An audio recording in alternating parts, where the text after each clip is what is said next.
Hello, I'm back again. Another video here. Happy hour time. Little late for that, about 5 o'clock, but is in the mood to do another one. Busy day here on the Bernie Miklasz Show on YouTube. Thank you for your support as always. Tip of the cap.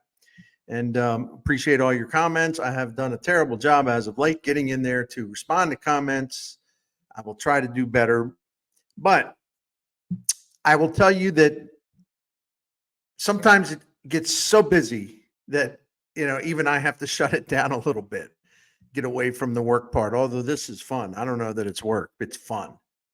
Um, anyway, I want to talk to you about the Kansas City Royals. Now, before you go away from the video, where you say, "Well, wait a minute." All due respect, Bernie, we're kind of a St. Louis Cardinals audience, so we don't want to hear about the Royals. Only reason I'm bringing it up is because I think we can learn some things as the Cardinals evolve and start to redo their baseball operation. It's one step at a time. First, it's the minor leagues, the player development system, the farm, more coaches, more instructors, better equipment, new facilities, pitching lab, hitting lab. And I assume that Chaim Bloom is going to do a lot of other things as well to give young Cardinals who are in development every tool that they could use in order to be their best selves by the time they get to the major leagues, which the Cardinals have lacked for a long time. This is a massive undertaking. And that's why we were talking about this earlier. I wanted Chaim Bloom to take over and be the number one baseball guy, move John Mozeliak to some kind of background role, but they didn't do it. And so it's not like I can sit here and do 25 videos the rest of this week screaming about it, but they made a decision, as I told you earlier. So my point is to just look at it for how it is. In other words, it's not going to change. So, what's the merit here? And I explained earlier this week what the merit is in having Chaim Bloom focus solely on the minor league and player development and renovation. Anyway, let me get to the point here. So there's some stuff here to be gained, some knowledge to be gained by watching the Royals and learning about them. Because the Cardinals haven't had to rebuild, and whether we're talking about a minor rebuild, moderate rebuild, strong rebuild, I don't like getting into titles. But the Cardinals need to rebuild because they really haven't gone through the stretch that they've been through for a while now, where there's just for a while it was just like their postseason success started to dry up, and now they're having a hard time making the playoffs. So they're overdue for a rebuild.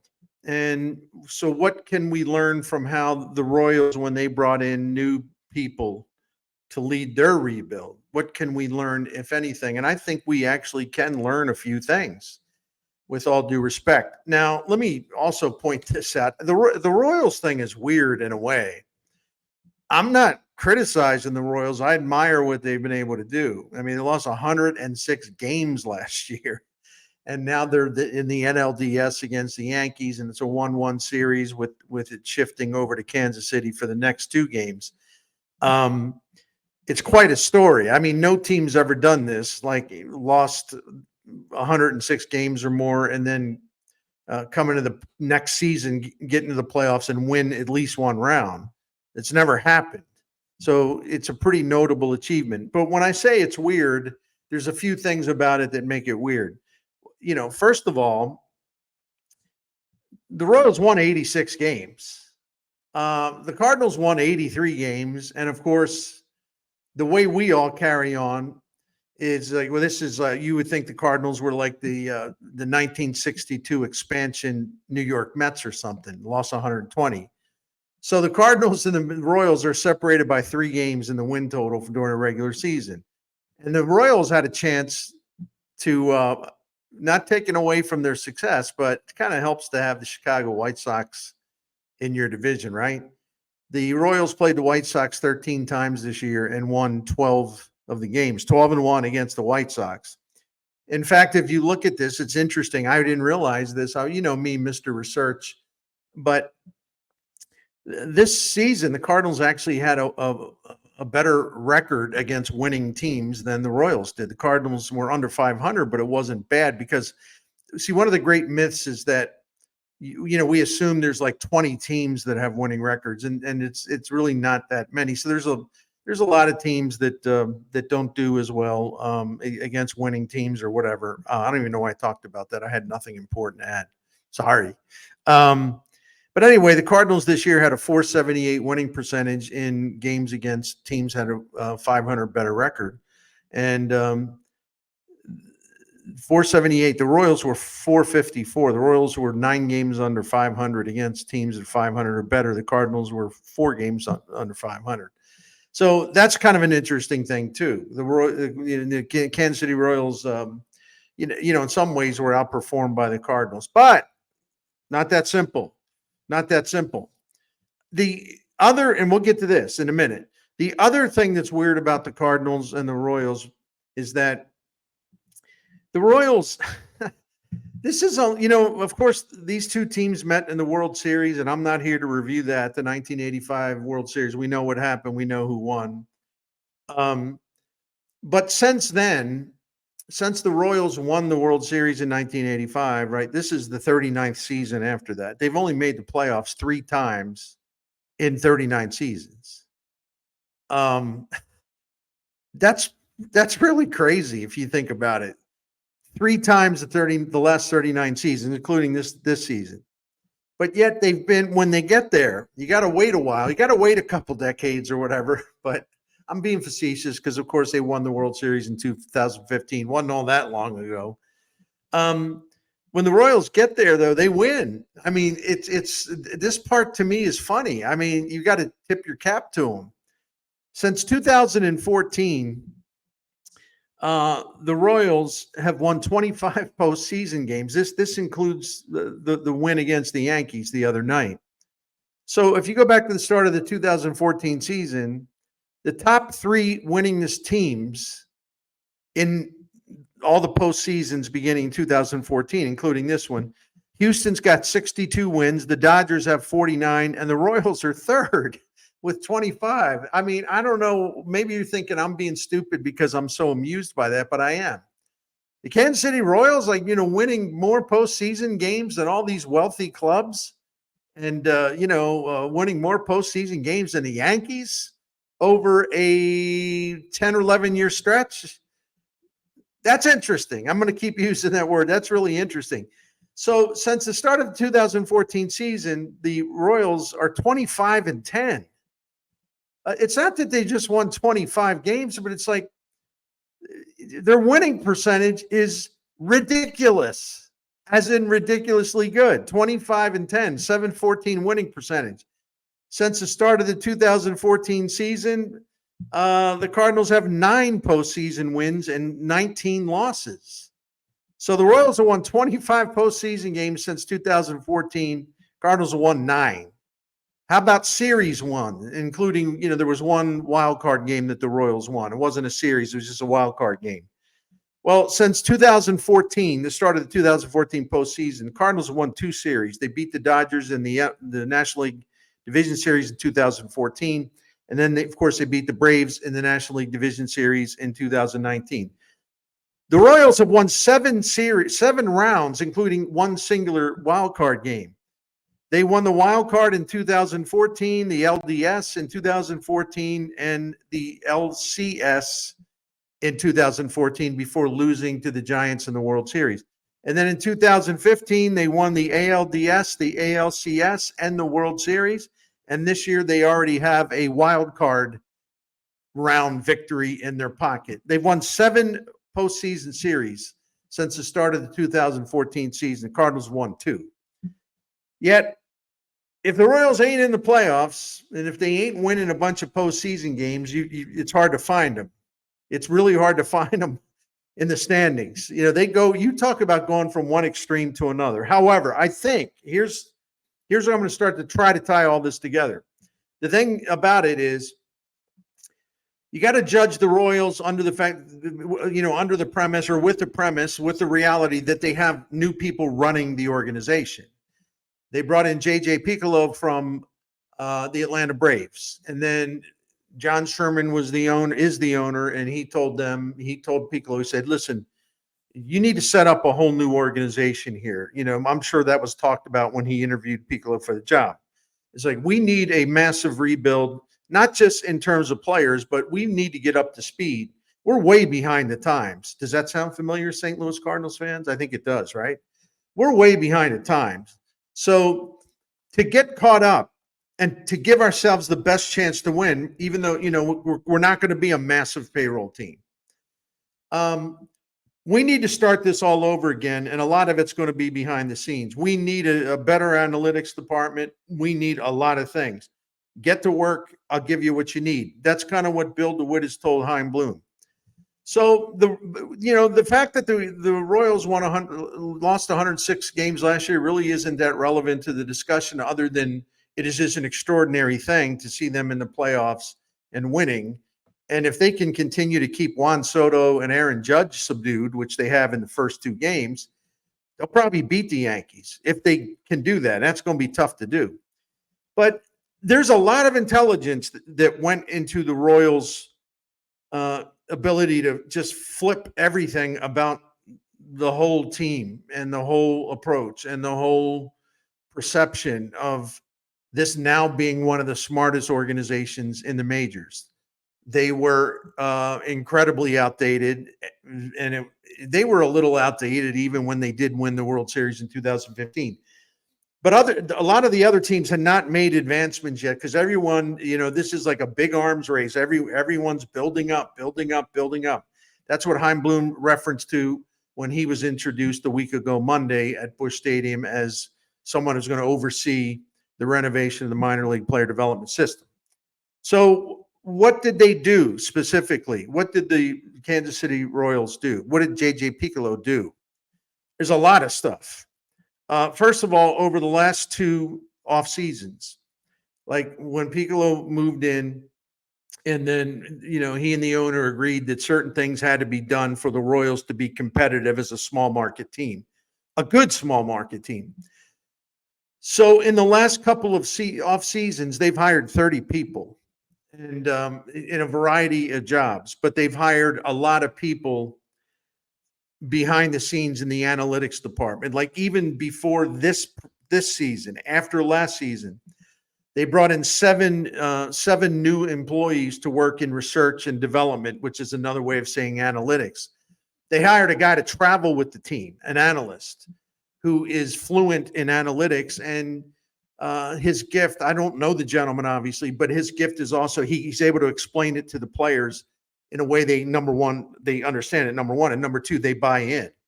And they know they like having him around because they can ask him things and he can come up with answers. I think that's a brilliant thing. It doesn't sound like much. And yeah, I know analytics, dirty word, should be banned from baseball and all that stuff. I'll leave my rant at that. If you use analytics properly and you know how to explain to players and you get them to buy in and you don't overdo it, can be a really effective asset that can give you a winning edge. So they've hired a lot of people. They have among the very what's the way I put this? They have one of the very best analytics department now because they've staffed it and they've beefed it up and they keep bringing in people. They keep updating their technology. So they're gaining a competitive edge there, even though the team has some limitations. And I repeat, they were only 3 games better than the Cardinals this season. But then again, the Cardinals were coming off a 91 loss season. The Royals was 106. So that's the first thing behind the scenes. The Royals just redid everything.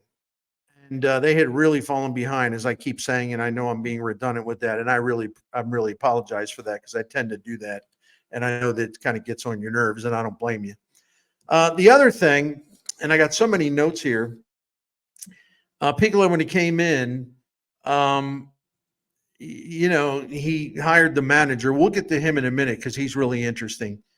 But they hired a new scouting director. They hired a new international scouting director.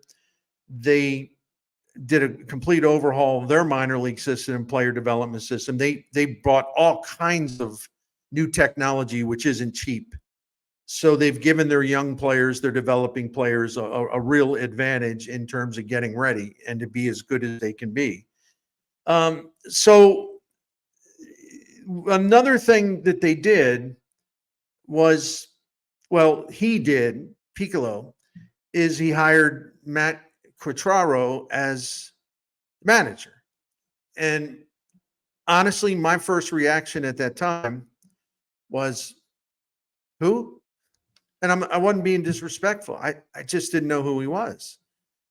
And the thing about Matt Quatraro is he would not be offended by that because, you know, he's in this for the love of the game. He's in this because he loves baseball. He loves working with the players. He loves teaching. He loves trying to get a competitive edge. He's not in it to be a celebrity, right? And you talk about a guy who had a good background, a really good background to get ready for a major league managing gig. First of all, here I go again, because some of you that like to get on me here in the comments, it's like, Chaim Bloom's never done anything. In fact, he's a mythological figure. I made him up. He's fictional. Yeah. Okay. He never did anything at Tampa Bay. Never had nothing to do with it. He was like the guy that got coffee. He had nothing to do with any of that down there. Okay. When Matt Quatraro, who reached AAA in the Tampa Bay system, he was ready to retire as a player. The Rays moved him into their organization. And the guy who did that was Chaim Bloom. And so we think you're really smart. We've noticed how you go about your business. We see you talking with younger players at AAA. And so the first thing that Chaim Bloom did was put him in the minor leagues as an instructor and as a kind of an all-purpose guy. Just he had a title. I don't know what the title was. It doesn't matter.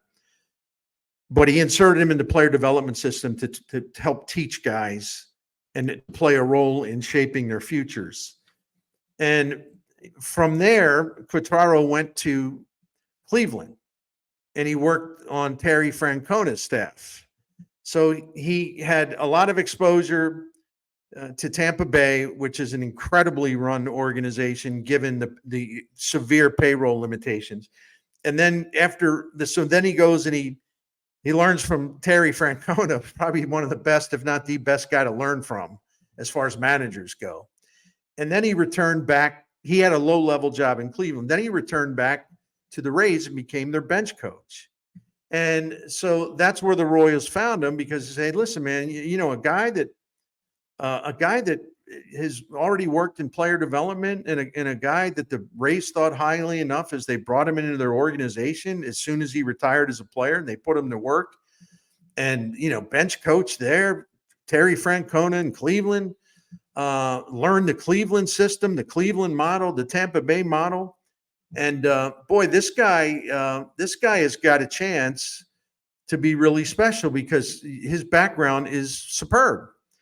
And what's interesting about this to me is that when, you know, I've done some videos, hey, if the Cardinals are going to can Ali Marmol, which they're not, but if they were going to make a change, who would you want? And most people, it's okay. And I'm not being critical, but most of you answered with either a former Cardinal or with a well-known veteran manager. Terry Francona being the most popular. And others, you know, some Joe Madden votes, a couple of Joe Girardi votes, a couple of Buck Showalter votes, and I'm sure I'm missing somebody else. An established manager who's not a Cardinals manager, who's not a Cardinals alum, I should say. So JJ Piccolo, after having one interview with Quatraro, said, you know, this guy's like exactly what we're looking for. He's a great communicator. He's very fluent. He's very well versed in analytics, but he's not nutty about it. And the reason I'm talking to you about Matt Quatraro, there's a reason. Because when you hear the word analytics, so when some people hear the word analytics, it's kind of like, I joke about it all the time. You know, they get a case of they get a rash. They get the hives, right? They get the vapors. And just because someone believes that there is some value to take the information from analytics and put them to use in a way that is going to help you gain even a small edge, Small edges can matter in one-run games, close games, whatever. It doesn't mean that the manager or even the general manager, it doesn't mean that they're almost like religious zealots or something, right?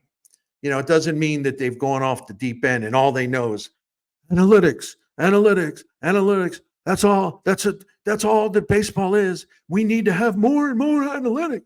No, there's a lot of smart people there that just understand that there is some gold to be pulled out of analytics, and it's up to you to take the gold nuggets and put them to work for you so you can win ball games. And if you don't mind me reading you this, I'm going to read you something. I was reading about Matt Quatraro, who comes from the Tampa Bay system, but again, with a stop in Cleveland with Terry Francona. And the Cleveland system's a lot like the Tampa Bay system. Two small budget teams that continue to do very, very well. Matt Quatraro was saying that he buys into analytics because he buys into any information he can get. Because you got to be really stupid to exclude an area of information that can help you. I mean, you got to be a real dimwit if you're involved running a baseball team or managing a team, because the guys in the other dugout are going to be using it. And you got to be a moron to just say, well, I don't like this analytics stuff. Get it out. If you're a manager, you're actually undermining your own club. However, here's something that Matt Quatraro said one time, because people were asking, reporters, of course, like in Kansas City, other places, that word analytics. Oh no, so they were asking him to explain some stuff. And he said he was just like, he's a very nice guy, but Quatraro, the Royals manager, was like, well, hold on now, fellas. There have been a lot of times in meetings, and he used this exact phrase. He said, there have been times where we're discussing things with the bosses and discussing things with the analysts, and I'm listening to it. And he has said, quote, no, that's wacky. Let's redo this. We're not doing that. I appreciate you supplying the information, and the more information, the better. But that's just downright wacky. No way we're going to do that. So, yeah, it's amazing how a manager can live in both worlds, right? And he does. The problem in baseball, in problem with baseball media, and problem with some baseball fans, is that we're like, we shouldn't make a choice. Like, it's all or nothing. It's got to be analytics, nothing but analytics, or it's got to be old-timey baseball, old school baseball. Wee Willie killers slapping the ball, hitting that ball into the turf and running down to first and then bunt them over. It's got, like, in other words, you're not allowed to have sort of like both mentalities and use both areas of baseball. Like, it's the best of both worlds, pardon the cliche, but it really is. It's like, I've tried to say this for years. Like, I don't have to make that choice as far as a fan and someone who likes to do some analyzing on my own. I don't have to pick one over the other. You can take both. You can take something from both. And here's something else Matt Quatraro said one time, and I really like it, when he was explaining it to these writers who were very, very alarmed by this analytics stuff. Very, very alarmed. So he had to explain how he really feels about it. He said, quote, all of that information, all the input, I look at them as guardrails. There is room for interpretation. And the closer the guardrails come together, we can make the decisions within those parameters. The analytics are important and they're useful, but this game is played by human beings and there is a lot of emotion, and I never forget that. So he's not this rabid true believer in analytics at the exclusion of common sense. And he even used that as a quote one time. I saw a quote from him. He said, yeah, analytics can really help you, but you also got to be logical. So there's two things about the hiring of Matt Quatraro, because I don't know what Chaim Bloom's going to do when he takes over. Is he going to keep Marmol, or is he going to look for his own manager because he thinks he can find a better fit? I don't know. And there's no reason to make predictions now, obviously. But I'm going to go back to something I said a few minutes ago, which is when we talk about a new manager for the Cardinals, the guys that are nominated are usually, as I mentioned, former Cardinals, Molina, Schumacher, Pujols, or a big name manager. Francona was out there. Now he's going to Cincinnati. So the one thing that you all kept saying, and I'm not knocking you, I'm just repeating, we heard a lot. No, none of these first-time managers. Because, and I understand why you say that, because Matheny was one, Schilt was one. Although we like Mike Schilt now, don't we? Yeah, we like him a lot, right? But anyway, Mozeliak hired 3 first-time managers in a row. My first time in terms of the major leagues. And so I understand. I really do understand. It's kind of like, all right, we got to just kind of change the way the Cardinals go about this. Just keep hiring rookie major league managers who've never done it at the major league level, even if they've been good managers in the minor leagues. Schilt was and Marmol was. So it's that kind of situation where if you exclude a so-called first-time manager, if you exclude a first-time manager from the pool of candidates that you're considering, and you're not serious about hiring someone like that, all right, if that's you just kind of put the blockade up and said, no way, we're not doing that. No way, first-time manager. I think there's a chance you miss out on some people that are really, really, really good. Matt Quatraro in Kansas City is one of them. Yeah, he lost 106 games his first year. I'm thinking maybe that wasn't his fault. I'm thinking they were in a massive rebuild. But look at how he was part of the group over there that pulled them out of that pretty quickly, right? Because smart. And the thing I like about the Royals, because we talk about spending money, and what's the thing that I always say a lot? It's get smart first. Make yourselves a lot smarter first. Get that done, and then go spend the money. Because I don't want you to be a dumb baseball person spending the money. I want a smart person spending the money. You see what I'm saying? You don't put the spending first when you have people making decisions who don't know what they're doing in terms of spending, right?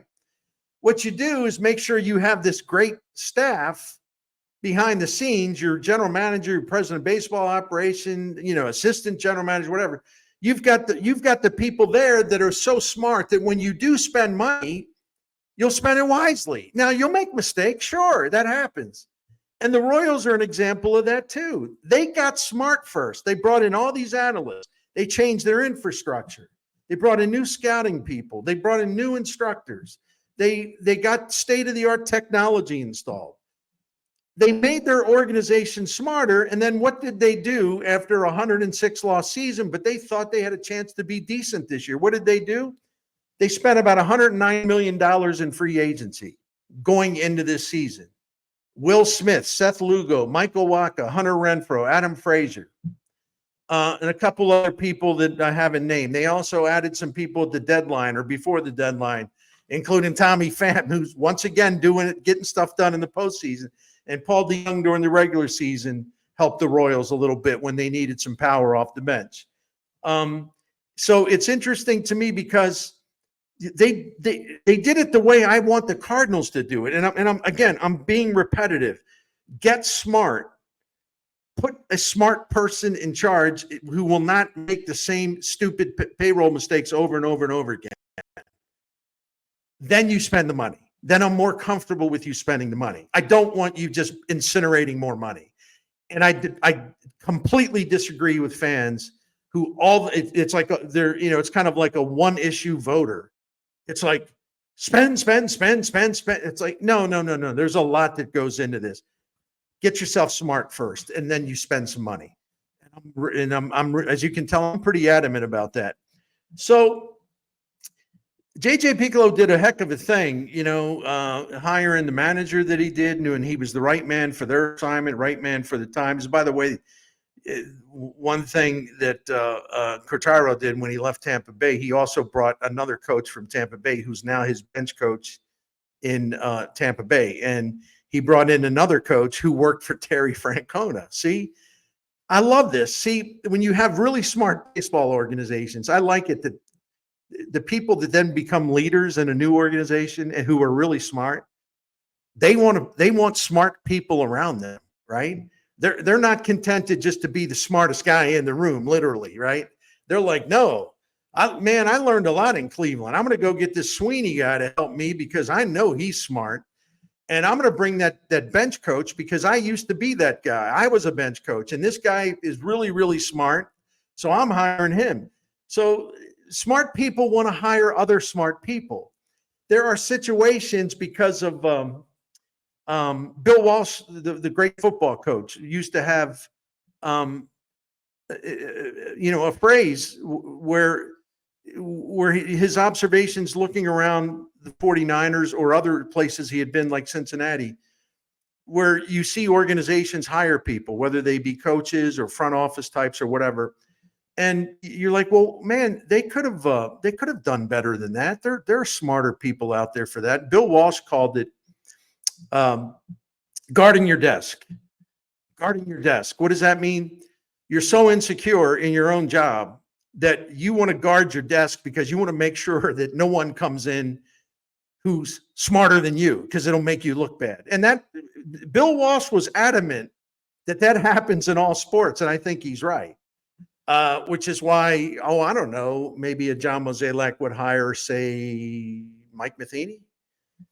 Although Matheny's record was pretty good. He just got worse as he going along. Never learned from the stuff he wasn't doing well. Anyway, that's an aside. So anyway, the other thing too with Quatraro and that staff, like they don't have a great offense. By the way, their whole thing is run prevention. And you look at it in the regular season, for example, and the Royals had the number 2 starting pitching ERA in baseball because of the money they spent. Plus, they also got Cole Reagans in the trade where they flipped Aroldis Chapman to the Rangers in 2023, and they get Cole Reagans from their system. Again, smart. They trade a reliever, they trade a pitcher, and they pick up a future ace in the rotation from the Rangers. Cardinals, not quite. When they made their trade with Texas, not quite. Smart. Anyway, so they have Reagans. They already had Brady Singer, and then they get Waka and they get Lugo, and they've kind of filled in here and there for another starter. They've kind of moved that thing around. But they were 7th overall in the majors in ERA this year, 4th in fielding independent ERA. Their starting pitching ERA was 2nd. And they were number 3 in quality starts. Their defense, number 1 in outs above average. If you look at defensive runs saved, they're in the top 7. Number 2 in fielding run value. So pitching and defense, pitching and defense, pitching and defense. Smart. It goes together. And the Cardinals actually saved runs for their pitchers this year. They weren't quite as good as the Royals of doing that, but they saved some runs for their pitchers. Their Cardinals defense was actually pretty good. What are some other things that the Royals do? Well, I'll tell you what one thing they do that I've talked a lot about on this show is the Royals don't look at called strikes. The Royals are an excellent contact hitting team, and they refuse to basically give the pitcher a break by not swinging at strikes. And I could give you a lot of numbers, but I won't do it. Just take my word for it. Where the Cardinals just look at called strikes all day long. If the game was 5 hours, they would set some kind of universal record for most called strikes by hitters in a game. The Royals are the exact opposite. They have great they have great plate discipline, but they get a pitch in the strike zone, they know what to do with it. They know what to do with it. And that's when they do their damage. And they're one of the best teams in baseball this year. I think they were 2nd or 3rd with batting average runners in scoring position. They steal bases. They were 10th or 11th in steals. They stole bases at a rate of 82% success rate. They had the 3rd lowest as hitters. They had the 3rd lowest strikeout rate, yet they were 12th in slugging.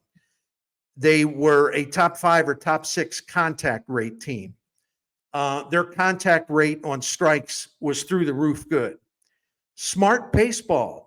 Smart baseball. And by the way, it does help to be so bad that you get the 1st overall pick in the draft and you use it to select Bobby Witt Jr.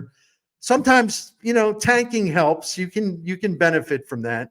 But all kidding aside, he's a great, great player. But if you look up and down the lineup, it's not like there's a bunch of guys that scare you. But what they do is they're resourceful and they're smart and they understand situational hitting. They understand a two-strike approach. That's another thing the Royals do well. And, they will play some small ball. Quatraro is a believer in both worlds, analytics and the old school stuff. So they've got a nice thing going together. And listen, it's always going to be a little fragile. They did get, Bobby Witt Jr. locked in to a long-term contract, and that looks mighty sweet. What a great player. And the fact that he wanted to stay in Kansas City is outstanding. So the Royals are an example. Again, they're only 3 games better than the Cardinals this season, and that's because they were 12-1 against the White Sox, the Royals. But I'm not going to act like, well, they were kind of lucky, because they're not, because you can see all of the brain power they put in that operation and how much smarter it made them. And that gave them a chance to win sooner than anyone thought. And here they are, 106 losses last year, and they're in the NLDS. They're coming home with a 1-1 series. They got a chance to knock the Yankees out over at Kauffman Stadium. I don't know if they will or not. But this was not an accident. There were some things that went their way, like getting 13 games against the White Sox when the White Sox were literally the worst baseball team of all time as far as most losses in a season. So there are some things that the Royals can show, kind of the wisdom of maybe the approach that the Cardinals are pivoting to. And it's long overdue. Actually, it's getting back to where the Cardinals once were, with Bill DeWitt hiring Jeff Luhnow. Now he's gone back to his roots in that, and it's overdue, but at least he's now doing it. So anyway, I went too long with this. If you all rode with me to the end, I appreciate it, but I'm pretty fired up about it because it continues something that I've talked about. It's like, I want the Cardinals to get a lot smarter. I just really do, because smart people can do great things, right? They're not always right, but you want smart people. You don't want dumb people, right? Making decisions in baseball, or people so set in their ways they won't evolve and adapt and try something different. They won't listen to an alternative point of view, that kind of thing. So the Royals, the Kansas City Royals, do set an example as the Cardinals enter some level of rebuilding. The Kansas City Royals offer an example about the right way to go about it. And with that, I will say goodbye. Thank you for your valuable time here watching the Bernie Miklasz Show on YouTube.